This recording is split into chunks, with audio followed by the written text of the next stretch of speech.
What are you doing on an international break? Are you just getting bored?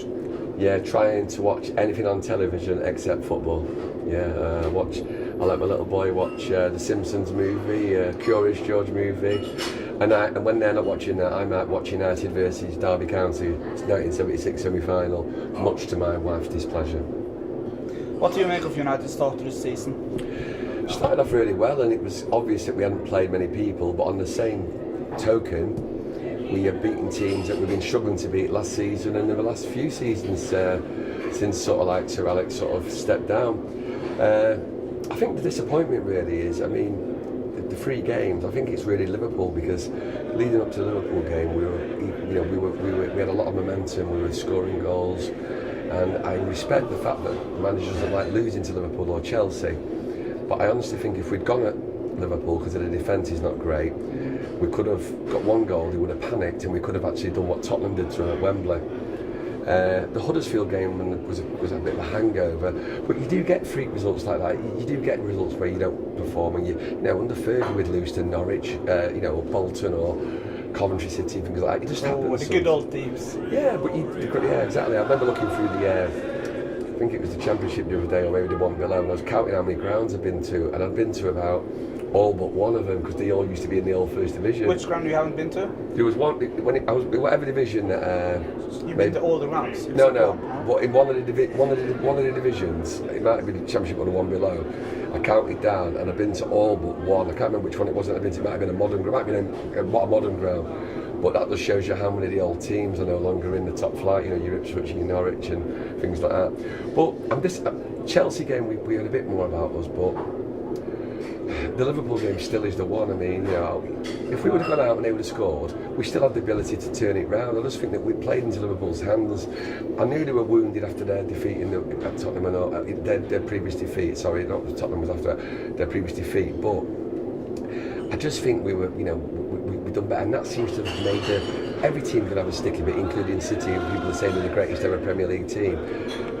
I think they're playing well this season, but you don't win anything in October or November. As Liverpool now, Liverpool were champions of autumn last year, weren't they? Yeah.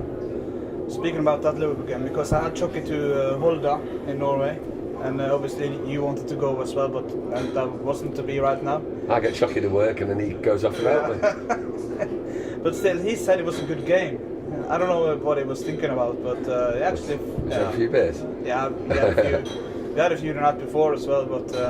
well, maybe Brian, as Sarah said, someone who's had so long tactical knowledge. Yeah, that's what it was. He probably looking at it from that point of view. See, people often say the 1996 Cup final against Liverpool was a drab affair, but to me, and I never played football at a high level, but I thought that game, we just won the league at Middlesbrough before, I enjoyed that game. You know, to me, it wasn't an entertaining end-to-end game for the neutrals, but we never looked in danger. Maisie played really well that day, and to me, Liverpool had about 2 opportunities in the whole game. Okay, we left it late to score, but I just thought we were comfortable for the rest of the game. And the thing is, that season, I think we might have even I think they beat us at Anfield. Just tell me the date and I'll tell you the score. It was the 95-96 season. I think they beat us at Anfield.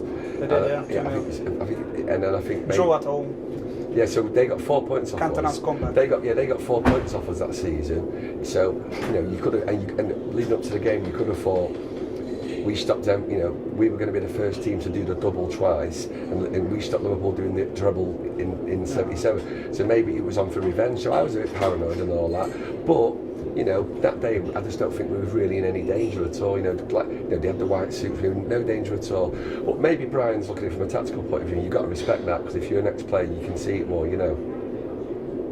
What about Mourinho? Do you think? What about all these rumours about him now being? I think it's nonsense. PSG tried to lure him away. If he went to PSG, right? Mourinho at the start when he's Porto and Chelsea, he was a manager who only stayed about 3 years, right? But I think when he came to United, how he wanted the job, how quick he negotiated it when he first. I think that he wants to, you know, no one's going to be along with Fergie, but I think Jose is going to be here for like 10 years. I really do. And I hope he is. I think that his age now, there's no job bigger than it, not even 54. Yeah, PSG's not bigger than this. If he goes to PSG, if he didn't win like the European Cup in the first 2 years, they'd get rid of him. They're like City and Chelsea. And where should he go then? Yeah, exactly. I think he'd do this one for 10 years or so, and then maybe do the Portugal job. Then he's achieved so much in loads of clubs, right? I'd be very surprised, like, you know, probably a ploy, because, you know, all people ploy to maybe get more transfer money, or maybe, you know, I don't even think he needs to improve his contract because I don't know what he's on, but when you get to that certain level of earnings, clearly maybe he's not happy that he has to maybe sell certain people to buy more, because obviously your PSG and City are just throwing money and making up like new companies to launder the money through. He loves the club. It's no secret he's wanted the job for a long time. After being snubbed, maybe after Sir Alex retired, probably we are maybe fortunate to get him, because he might have thought, well, you appointed someone else who's never won anything and I've done this. But he loves the club. He loves taking it all in, and I just think that he'd like to stay in. You know, I just think he wants to be. He probably looks at, if he could win, like say, the league and the European Cup over the next 2 or 3 years, he might think stay and build and do a little bit of a dynasty. You know, we might have one of the stands, you know, in a few years, the Jose Mourinho stand in 15 years, who knows, you know. I think that he's done a lot of moving about, and let's be honest, in club football, unless he took the Barca job, which is very unlikely because of the way the relationship's been and down the years after he's been at Real, I just don't, there's not really a job. And PSG might have all the money now, but they formed in 1970, haven't got the history of Barcelona, Real Madrid, United and Bayern Munich. So I don't really, I think really that this is the ultimate for him, really, the job he's always longed for.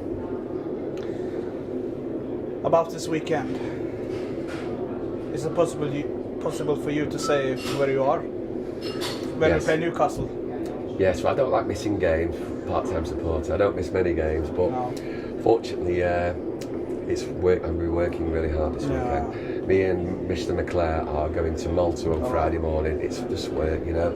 I love Brian. Well, I know you do. A bit too much. He's getting worried. No, I'm joking. But we're going to Malta. We're doing an interview and question and answer on Friday night. That's me interviewing Brian, not him doing me. Yeah. And then we're watching the game with the Maltese Reds. And I've been there last 2 years. Usually not when we're playing at home, but it's a great place. The weather's still quite nice this time of year, and there'll be plenty of work. It's quite warm actually, yes, usually, yeah. It can be warm at Christmas in Malta, yeah. I just remember when you talked about Chucky, like you interviewing him, you remember what happened in Oslo, at Byporten Hotel, when we were sitting there, a dad came there with his kid. So what happened? Oh well, it's happened more than once. Cumber comes up and Brian sat next to me and he asked, can I have a photograph with me? It happened once, come back on the plane from Norway. I was sat by the window and Brian sat at the end and David May sat next to me, and this, as we landed in Manchester, this Norwegian lady about in the 50s, she leans over and goes, excuse me, are you Pete Boyle? Well, yeah. She goes, oh, I always come in the Bishop's Players. I went, oh, right, thank you. But Brian and Maisie, they love it. They think it's really good. I go, sorry. It even happened in Oslo last time when we was in July, where in the Scotsman upstairs, somebody asked Brian at the bar, could he take a picture of me and this guy? And Brian goes, yeah, no problem. And they were not joking? No, they weren't joking, no. But you know that I get embarrassed because I'm quite a shy person. Yeah. So, obviously, you miss Norway? I love going to Norway, yeah. I mean, what's your favourite place in Norway? I do like Ålesund. Yeah. Perfectly pronounced. Yeah, and I like where you're from, the Fenerbahce Cathedral. Fosnavåg. It's easy for you to say, yeah. I like that place as well. Yeah. And when I try and explain to people who come through the airport, you know, where I work, and I say, they say I'm going to Ålesund, I go, oh, no, well, they said, they go, oh, they don't believe me, then I go, yeah, the Bocca nightclub, yeah, the little pizza place, and they go, no, I love going to Ålesund. I do love Oslo. Bergen was one of the best trips we've done when we was there. Yeah. Egersund. Can you believe it's 4 years ago? Well, no, Egersund was a great trip. I do like going to Norway. I mean, I think the places outside Oslo are more like proper Norway. Yeah. But I do love Oslo, and it's a shame that everyone in Norway speaks such good English. And after all these times, probably 30 times in Oslo, 4 times in Ålesund, Egersund and Bergen, Fosnavåg, and the only word that I still know is skål. Oh, yeah. What I love about Brian is that he always says tusen takk to Norwegian, even kids, when he's doing he says that to me football school and all. He says that to me when he texts me. Tusen takk. And then I say, yeah. What about the rest of the season now? City are flying. Yeah, I mean, it used to be a cliche years ago, whoever finishes above Chelsea or United wins the league. I think it's definitely whoever finishes above City. They will hit a sticky patch, and even if they win the league this year, the sign of a great team is the team that wins the league the following season as well. Arsene Wenger's Arsenal team never did that. Chelsea did it, but you know, no, the great Leicester team couldn't do it. No. I think Leeds United, after they won the league in '92, they didn't even win an away game in the league the following season. That's one of the records. Yeah, Blackburn struggled. Now, to me, he said, you know, a great team is one that can is there. You know, some team can come up and have a go for 1 year. Like lots of teams challenged us in the 90s, but fell away, like your Villas and Newcastles, and you know, Blackburn at least stood there for a couple of seasons. But a good team is a team that challenges and stays. So when we were knocking on the door and we lost the league, we were getting better each season. We were always thereabouts, even under the time when we've rebuilt. I think we've got a chance of winning the league. If you give me a choice, I'd rather win the league and the European Cup. I know that a lot of people don't agree. I always like to win the European Cup as an added thing with the league, but I want to get to Liverpool's European Cup, but I want to get more and more leagues. And so if we ever do have a proper dip, then we've got enough breathing space before someone can catch us up. I mean, I said to a Leicester fan the other week, you've only got 19 more, and you level with us. Your favourite player of all time at Man United, who's that? You've got a few good candidates in there. My first idol was Jimmy Greenhoff. I'm looking at it. He's a friend of mine, and I love Jimmy. I remember before Swansea away at the start of the year, I was staying in Swansea, and I was watching the 77 Cup final, my first time at Wembley for the Cup final. And I texted him saying what a great tag team we had, and then he rung me, so I had to pause the TV. I went, all right, Jimmy.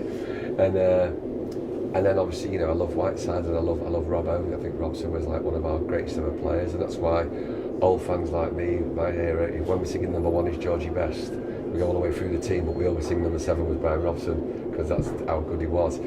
But it's no surprise that obviously Eric sort of like is probably my favourite all-time player, because he just gave us everything, that added ingredient. It's good to, you know, there's been plenty of great players, but I think the fact that we sing Eric's name 20 years after he's left is a testament to how important it was. Do you think he should shave his beard off now soon, or no? Eric shave his head as well, then it looks just like when he retired. No? Eric's great. Whatever Eric does, people come out fashionable people and all that. You know, Baxter's all this. Fantastic. But Eric just creates his own thing, and he doesn't have to follow any sort of trendy fashions. You know, if people think, but Eric can get away with. If Eric could be dressed in a sarong, I want to say it looks cool because it's Eric. That's it. And your son George is his favourite. Is it Willie Morgan or? Well, yeah, George. That's a bit strange. Georgie actually's got best on one of his shirts, and he likes one of players. But then when he said, "I want my next shirt, what can I get Morgan?" I said, "You can actually get like, you know, current player if you want." You know what I mean? But he loves Mkhitaryan, and he's been very lucky to meet Mkhitaryan twice in the last 12 months. And so he knows the Mkhitaryan song. Yeah, he loves it. Yeah, he loves Mkhitaryan. And how old is he? He's 7 years old, and he's got his first season ticket. It's an adult one in J-Stan. Okay, he's been to Wembley 5 times. Jeez. He's a bit spoiled, isn't he? Yeah. I think we're done. I think we are okay. I have to wish you a pleasant trip to Malta with our dearest friend Brian. And don't do anything silly or anything. Well, I'm sure that I'll be texting you, me and Brian, a picture of a pint to get there, but I'll have to go now. But I'll get the kids up from school.